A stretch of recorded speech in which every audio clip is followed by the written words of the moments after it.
Bonjour tout le monde, j'espère que vous allez bien et bienvenue sur ma chaîne pour une nouvelle vidéo qui va être un mock modulaire sur Coruscant. Donc je vous le présente tout de suite.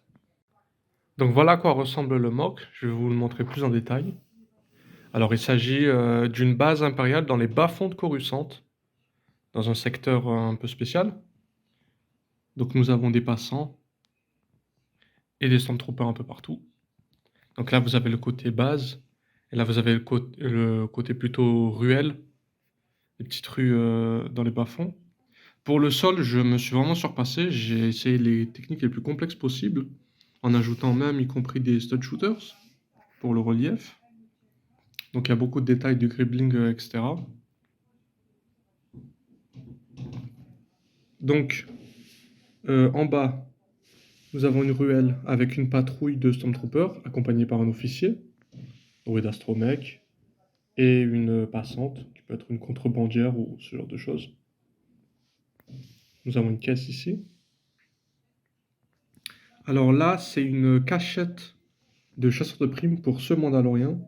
Je vous ferai un aperçu un petit peu plus en détail parce qu'il y a un intérieur dans ce bâtiment.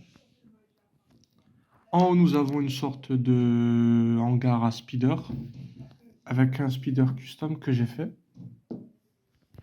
Alors, je l'ai construite essentiellement avec les pièces comment ça s'appelle, de l'attaque de la TRT, le nouveau set du film Mandalorian and Grogu. Donc voilà. Plus en détail, voici les murs. J'essaie de les rendre les plus détaillés, mais à la fois le plus simple possible. Je voulais pas créer des choses un peu trop farfelues et fantaisistes. Il fallait que le tout reste malgré tout cohérent avec l'ambiance. Il y a un speeder sur le toit. Donc un speeder custom pour ce Mandalorian. Ici, nous avons un Rhodien qui se fait harceler, enfin plutôt voler par deux bandits pirates.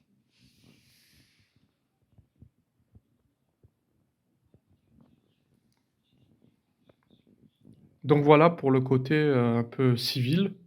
Avant de vous présenter la base impériale, sachez que ce mock est modulaire. En enlevant quelques pins de connexion, nous pouvons ôter le toit,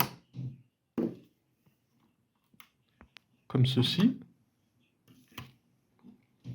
Et donc nous avons accès à l'intérieur. Donc ici voici la couchette pour le chasseur de primes. Donc ça c'est la partie un peu chambre, un peu domestique. Et en enlevant cette partie aussi, ça me donne accès au salon. Il y a quelques panneaux de contrôle bien évidemment. Et vous demandez sans doute à quoi servent ces clips.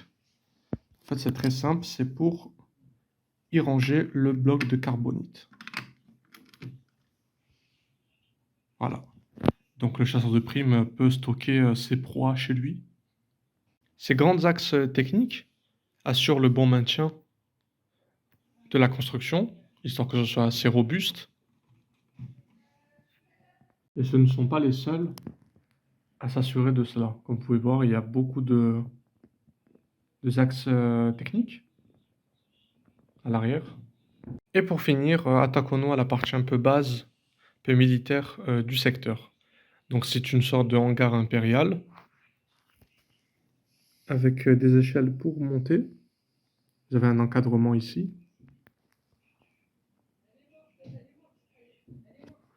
Un droïde de protocole qui est sur un panneau de contrôle.